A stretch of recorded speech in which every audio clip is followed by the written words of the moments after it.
Alright, so, new clip started. So, where we were at last time is I was explaining, different things about the benefits of having the farm. The farm's great. If you keep into the house, you only got to worry about the two entrances, and, you put a vault door up there and bump it up as soon as you can, and you really won't have anything to worry about for a long time. Um, right now, all of my zombies are set to never run. I did that because in the very beginning, I did start out with them on run at night because it just seemed to fit the zombie cliche better. At night they can run around freely, but during the daytime they're a little slower and whatnot. But so what I did is I got it set up to where they never run so that I could spend more time building and not as much time having to defend myself. So here I got my forge, and I'll put my concrete mixer here so that way all my sand and whatnot for concrete goes there, my forge, all the resources I need there, which I still got to smelt. I got lucky enough on day 21, I've already found the calipers and the tool and die set, and I got a tool and die set up top, which actually I think is the third tool and die set I have. I have another one down in my bunker, which that is what I'd like to show next. So, I keep everything as organized as possible and as close to where I'm going to utilize it. So, I keep all my stuff for the forge over here. Got all my brass and yada yada yada. And then I just got some backup weapons, tools, stuff like that, just if I'm in a hurry and can't craft anymore. I, for one, prefer to craft new stuff right off the bat, like my bow is about to eat it, so I'll probably just craft a whole bunch of new bows. Some people have asked me, like, why do I use the bow compared to the crossbow? The crossbow is faster and does roughly the same amount of damage. It's not like there's a big benefit. The only thing is the crossbow reloads faster, fires faster, and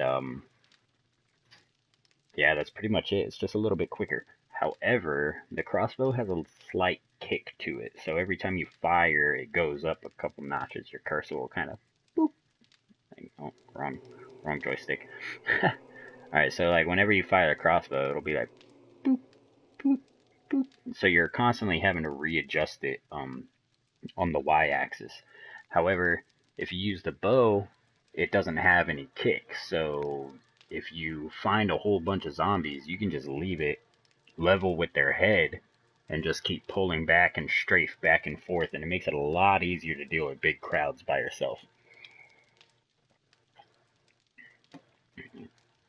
So here you see all my mini bike parts. I got everything kind of organized, gas cans, barrels. The barrels, I would recommend you save them as much as possible. Try not to use them if you don't have to. Um, I'm a little stuck because in my game, I don't think I have found. Nope, I still don't have the wrench or the clawhammer schematics. I've been putting more time into building than looting, so kind of screwed myself over there. But I do have a wrench, but as you can see over here, my wrenches are few and far between. We had a whole bunch of other ones that were beige color, below level 100. However, they we used them all until they were depleted, so we just decided to get rid of all of them. And then I use this as my little gun room. Keep my little friend back here. Keeps me company with my bedroll. But the gun safe is, obviously where we're going to keep all the parts and whatnot. Later on, I'll end up having, like, oh, actually, no. In the last game, I had it to where I had boxes all lined up here. I had 9 boxes to cover all the firearms. I didn't worry about the bow or the crossbow because I can easily craft that real fast. but I wanted to have a different box for each weapon so that I could categorize all the parts and stuff, and then when I'm done assembling them, they'll go in here with the other completed weapons. Alright, so anywho, let me show you my bunker. Alright. How about, yeah, I'll show you the quick way down first. Alright, so what I ended up doing, I'll explain it on the map here, so I don't have to run all the way around. Alright, so what I did is on my farm, you got this road that always comes out. It goes to Deersville over here. Deersville or Gravestown, I forget which one that is.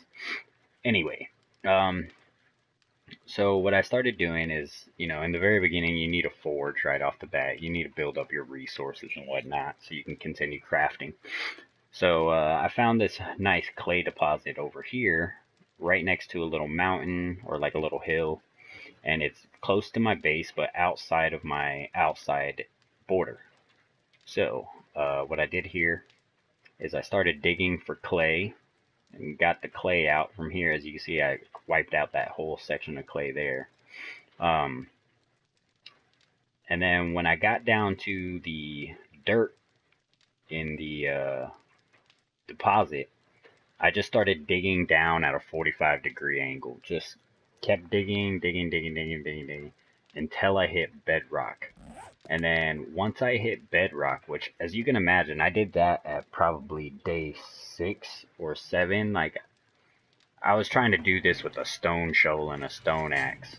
It takes forever.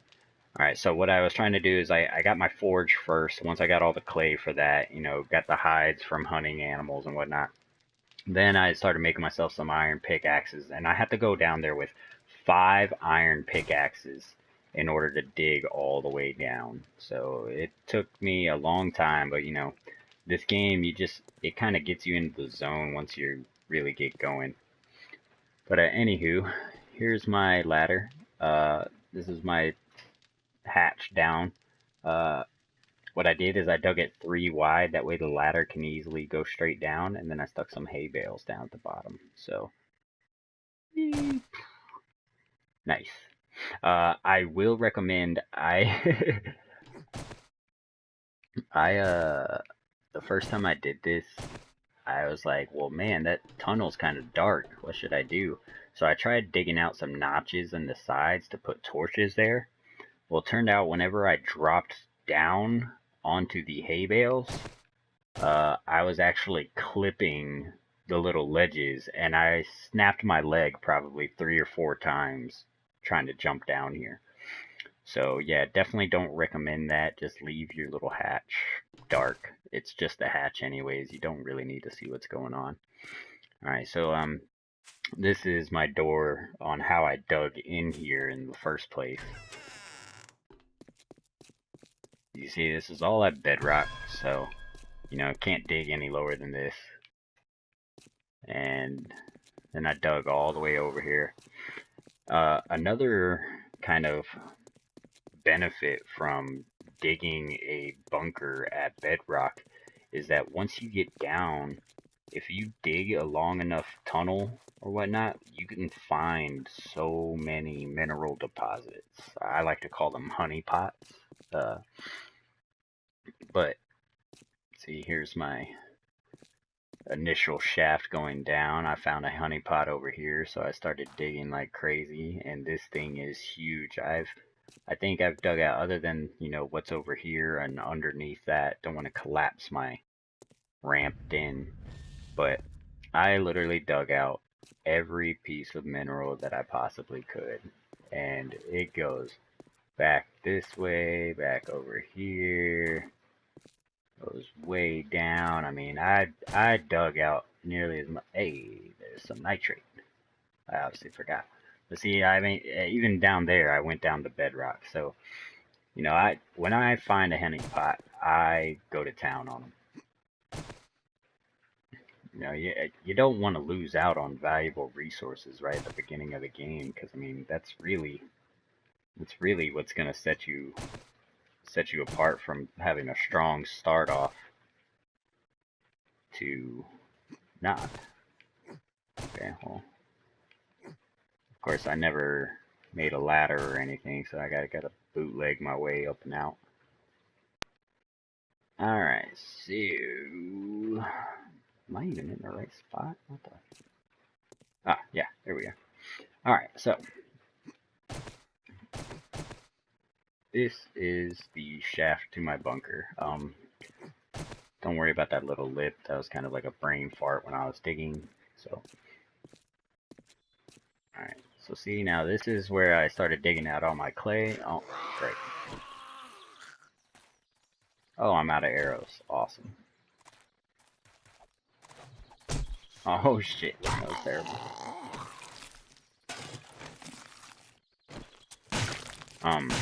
It's always a good idea to destroy any of the bodies that get left behind, especially if they're solo, because they can attract more. So, whenever I'm playing by myself and I'm worrying more about the digging and whatnot, not killing, I will try to destroy them as quickly as I can. So, that way I don't have to worry about more zombies coming in and finding me out of nowhere, trapping me.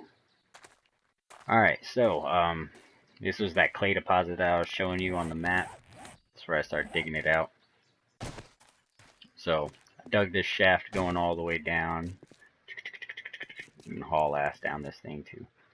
Alright, so that was one mineral deposit there. So I hit bedrock right here, which as you can see is pretty far down. Took a while to dig it, but you know, a little persistence goes a long way. Alright, so just on this alone, we got a honey pot here. We got some iron and clay, and or not clay, the what's the other one? Lumps of coal. So that's one deposit there. Here's another deposit here. It's a pretty long one.